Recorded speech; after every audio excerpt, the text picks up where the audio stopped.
Eh bien, Chris Columbus, eh bien.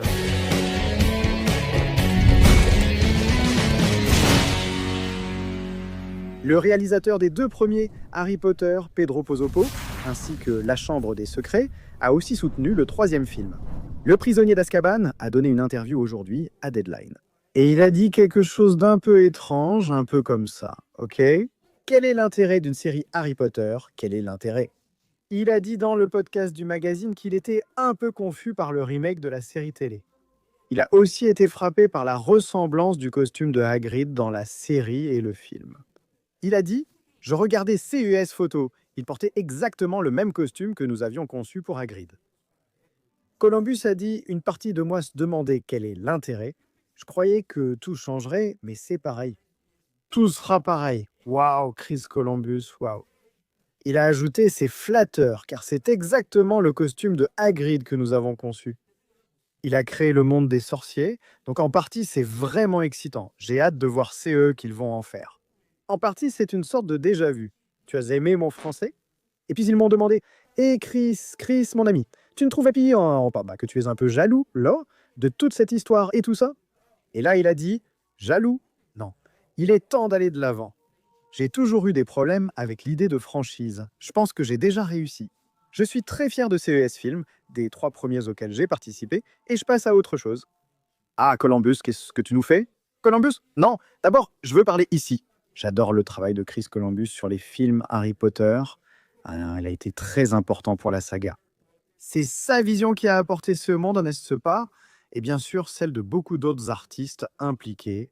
Parce que c'est eux, n'est pas seulement le réalisateur qui fait un film, n'est-ce pas? Mais c'est en grande partie son travail qui a apporté une vision du monde des sorciers au film. Cela a été crucial pour faire connaître Harry Potter et faire en sorte que Harry Potter soit aimé par des centaines de milliers de fans qui, grâce au film, sont tombés amoureux de la franchise. C'est indéniable. J'ai un immense respect pour son travail. Et mec, je ne suis pas CE genre de mec. Avec l'arrivée de la série, je ne vais pas mépriser le travail des films. D'ailleurs, les points négatifs que je mentionne à propos du film, je les ai toujours évoqués, même avant, tu vois. Je l'ai toujours dit, même avant de savoir qu'il y aurait une série. Donc parlons un peu de ça ici et regardons une autre interview de Chris Columbus d'il y a 2 jours. Variety titre ça: Le réalisateur original de Harry Potter. Original, c'est impressionnant, non? Le réalisateur de Harry Potter, Chris Columbus, ne veut pas s'impliquer dans le reboot de la série Harry Potter. Il a plaisanté: J'ai été diplômé de Poudlard il y a longtemps, non? Puis il a ajouté: Non, j'ai déjà fait ça. Tu as vu ma vision? Je n'ai plus rien à faire dans le monde de Potter. Puis il a aussi ajouté ceci: Le meilleur dans tout ça, c'est qu'avec le premier, le deuxième et le troisième livre, nous voulions tout faire, nous voulions tout porter à l'écran, mais nous n'en avons pas eu l'occasion. Il a aussi mentionné Peeves, par exemple, comme il le souhaitait. D'ailleurs, il y a eu des tournages, il y a eu des scènes avec Peeves, mais ils n'ont pas eu le temps de les développer et ils ont dû les couper. Il parle de la scène des potions de la pierre philosophale, mais ils n'ont pas eu le temps de l'inclure. Et là, il a dit: Nous n'aurions jamais pu mettre cette scène incroyable dans le film. Et je suis sûr que CE sera dans la série Home Box Office. Donc pour moi, c'est une opportunité de donner vie à toutes ces scènes. Et là, il a dit que tous ces nouveaux détails que la série peut apporter, il a eu quand même une sorte de déjà-vu. Du genre: Waouh, je vis ça à nouveau, justement parce qu'il avait vu la photo de Nick Frost dans le rôle de Hagrid. Et là, il a dit: C'est là où nous étions il y a 20 ans. On a dû tourner un dimanche avec Daniel Radcliffe et Martin Bayfield qui remplaçait Rob Coltrane. Bref, je veux donner mon avis là-dessus, d'accord? Il a donné son avis, lancé une petite pique, mais surtout partagé son opinion, qui était la suivante. Il a vu le costume de Hagrid et il a dit: mais attendez une seconde. C'est exactement comme CE que j'ai dessiné pour les films, CE qu'on a dessiné pour les films. Mais voyons si c'est vraiment pareil. Il a vu les photos du tournage. Vérifions si c'est identique. Prenons par exemple une photo de Hagrid tirée du film et une photo de Hagrid tirée de la série. Le costume de Hagrid dans le film, surtout sur les photos promo, il porte un grand manteau en fourrure, non? Et Hagrid dans la série porte un manteau en toile? Clairement, c'est déjà différent. Ce sont 2 longs manteaux, mais ils sont clairement différents, non? Et donc Hagrid, il est décrit comme ça dans le livre, avec un grand manteau, un style de vêtement un peu chasseur. C'est son costume, comme décrit dans le livre. Bien sûr, Chris Columbus remarquera cette ressemblance, car c'est le personnage. C'est le personnage qui porte ce costume, apporté à la série, mais celui du film est identique.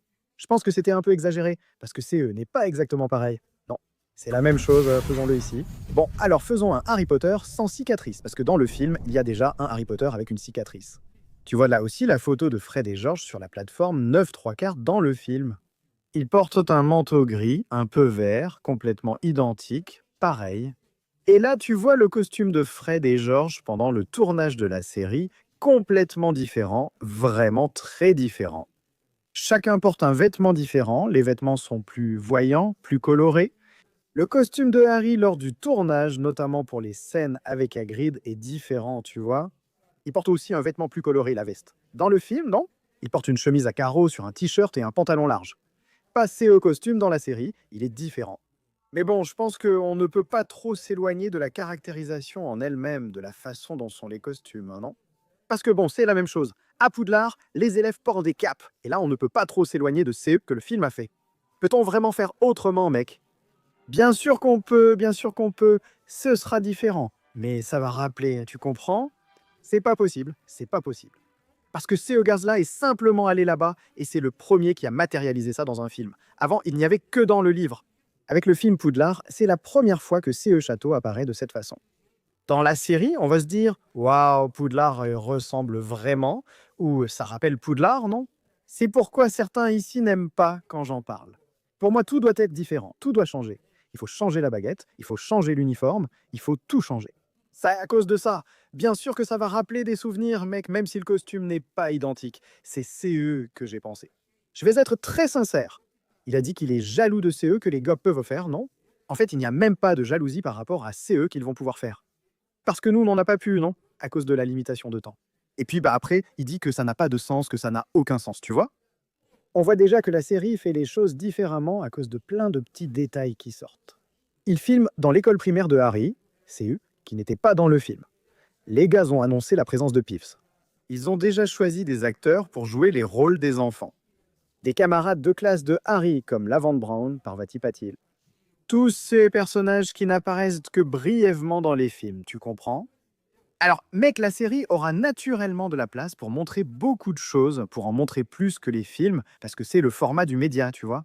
Je ne trouve pas CE genre de déclaration très cool. Bien sûr, c'est l'avis du gars, il a tout à fait le droit de le donner. Je trouve ça un peu anti-éthique de prendre un costume de la série et de dire ça. Franchement, pour un gars qui est un professionnel du milieu, qui est réalisateur, non, le gars, il travaille dans ce domaine. Je trouve que c'est un peu anti-éthique de sa part de parler comme ça. Genre, c'est un peu comme s'il disait ah, c'est un peu pareil que c'est eux que j'ai fait, hein, tu vois. En gros, ils sont en train de me copier, tu vois. Je sais pas, je trouve ça bizarre. Je trouve que c'est un peu un manque de respect envers les professionnels de la série, tu vois. Je trouve que c'est un peu un manque de respect. Et je le dis, en tant que fan de CE, que Chris Columbus a fait avec les films, il a créé tout un univers visuel pour nous.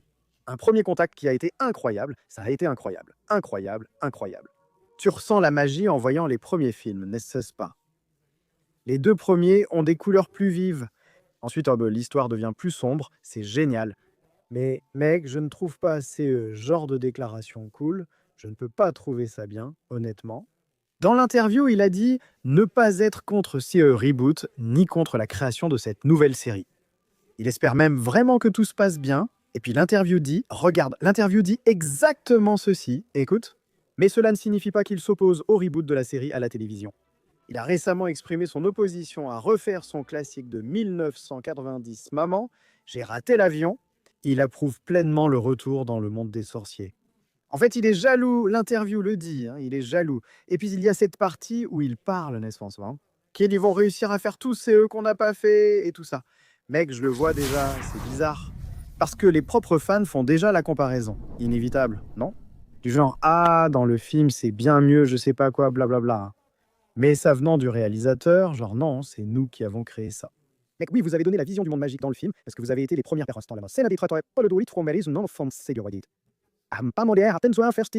toute autre personne choisie l'aurait fait aussi, à sa façon, avec sa vision. Et maintenant, dans la série, eux sont d'autres professionnels qui le font, qui apportent leur vision, qui font leur travail pour amener cette adaptation. Dire que le costume est le même alors qu'il ne ressemble pas vraiment, c'est logique, car c'est un personnage, tu vois. Ça ne va pas s'éloigner, ça ne va pas s'éloigner. Ah, alors on va faire quoi? Un Harry sans lunettes, sans cicatrice, tu vois. Ça n'a pas de sens, mec, ça n'a pas de sens, tu vois. Dire que ça ressemble n'a pas trop de sens, car CE sera toujours le casse. Il n'a même pas dit cela, non? Il a dit que c'était pareil, ça va forcément se ressembler, même histoire. Le costume va se ressembler, il n'y a pas moyen, il y aura des différences, mais dans l'ensemble, ça va se ressembler. Celui de Hagrid est très reconnaissable avec ce grand manteau, tu vois. Par contre, c'est différent pour les autres personnages. Quand tu regardes les autres personnages, tu vois Fred et George, c'est différent. Tu vois Ron, c'est différent. Et Ron dans la série avec le t-shirt des Chudley Cannon, tu vois, il montre déjà une personnalité là, quelque chose qui fait partie de sa construction parce que dans les films, il n'a pas ça. Il porte des vêtements complètement ordinaires, là, normaux. Ça ne dit rien sur sa personnalité, bien sûr, visuellement, en parlant directement, tu vois. Il porte une tenue simple, des vêtements simples. C'est eux qui montrent que c'est un garçon qui vient d'une famille plus pauvre, sans moyens. Dans la série, il porte un t-shirt de l'équipe qu'il supporte. C'est eux qui fait partie de sa personnalité. Donc tu vois que c'est différent. Tu comprends, c'est différent, il y a une différence. Et la série essaie d'aborder CES détails à travers cette perspective, tu vois. Pas seulement à travers l'histoire qu'elle essaie de raconter, mais aussi dans les costumes des personnages. Mais ici, Chris Columbus, parlons un peu. Je pense avoir compris le problème. Tu ne pourras pas mettre tes filles dans toutes les scènes de la série comme dans le film, n'est-ce pas? C'est vrai ou pas, Columbus? Tu ne pourras pas mettre Eleanor là-bas comme Susan Bones dans les films. Tu ne pourras pas mettre tes filles dans les tableaux, ni ta femme dans la série. Là-bas à la librairie, avec ta plus petite fille. Quand Guillaume Lockhart présentera le livre, tu ne pourras pas mettre ton fils devant un Nimbus 2000 en vitrine, comme tu l'as fait, non? CE n'est pas Chris Columbus, tu crois me duper? Je plaisante, les gars. Je trouve ça vraiment cool, CES apparition des membres de la famille de Chris Columbus comme de petits caméos. C'est sympa, moi aussi je ferais ça. D'ailleurs, la femme d'Alfonso Cuarón apparaît aussi dans Le prisonnier d'Azkaban, dans le tableau avec le bébé, juste à côté du tableau de la grosse dame. C'est cool de faire ça. Les réalisateurs le font souvent et apparaissent dans leurs films. Je trouve ça génial. Bien sûr, je plaisante. Sur Internet, il faut préciser. Alors, que penses-tu de la déclaration de Chris Columbus? Tu es d'accord avec lui? Tu n'es pas d'accord avec lui? Tu es d'accord en partie? Tu n'es pas d'accord en partie? Tu penses que Dunk, c'est eux qui l'a dit, de 0 à 100, est complètement juste, ou de 0 à 100, il a dit n'importe quoi. Chris Maluco, ton travail sur Harry Potter était génial, c'est tout. Nous sommes reconnaissants pour CE que tu as fait là-bas, avec CE que tu pouvais faire, et ton travail restera toujours là, immortalisé dans les films. Mon ami, tu n'as pas besoin de faire CES petite crise. Non, mec, donner des interviews en disant « Ah non, je fais exactement pareil ». Ah, c'est pas joli. Chris Columbus, arrête, tu vaux mieux. Tu as déjà réalisé de nombreux films formidables. Qu'est-ce que c'est? Tu t'es arrêté? Pourquoi faire une nouvelle série Harry Potter? Ne regarde pas si tu ne veux pas la série. Tu n'en veux pas, ne regarde pas. Maintenant, laisse ceux qui sont contents, qui apprécient, profiter de la chose. Mon Dieu, sérieusement? Ah, vous faites des trucs que je ne comprends pas, les gars. Sérieux. On va appeler Chris Columbus, tu pourras réaliser un épisode de la série si tu veux, d'accord? Tu veux? On va laisser Chris Columbus réaliser un épisode, les gars. Il a dit non, mais je pense qu'il viendrait si on l'appelait. 10 minutes du premier épisode. Alors. Mais ne me parlez pas de David Yates. David Yates, non. David Yates, c'est pas possible. Non. Quaron veut, Quaron. On le laisse réaliser au moins une petite saison juste pour voir comment il fait. David Yates, non. Non, David Yates, cette invitation ne s'étend pas à toi. Chris Columbus est super cool. Allez, Chris Columbus, arrête d'être comme ça, mon ami. Soyons sérieux ici, Chris Columbus, arrête. Ça va être génial. La série offrira du contenu inédit par rapport au film, une nouvelle vision. On verra bien. Imaginez sortir de Poudlard comme ça, Chris Columbus, Poudlard dans un château. Non, c'est moi qui ai fait le château la première fois. C'est pas juste, hein, Chris Columbus? Alors, mes sorciers, qu'en pensez-vous? Que dites-vous de la déclaration de Columbus? Vous trouvez que ça ressemble? Sérieusement, tu trouves que c'est exactement pareil? Moi, je pense pas. Non, franchement, je pense que c'est pas pareil. La différence est évidente, tu vois, c'est évident, c'est clair, très clair. Bien sûr, ça va se ressembler, parce que, mec, c'est la même histoire, non? Sans deck. Merci d'avoir regardé. À bientôt dans le prochain épisode du Chaudron Percé. Salut!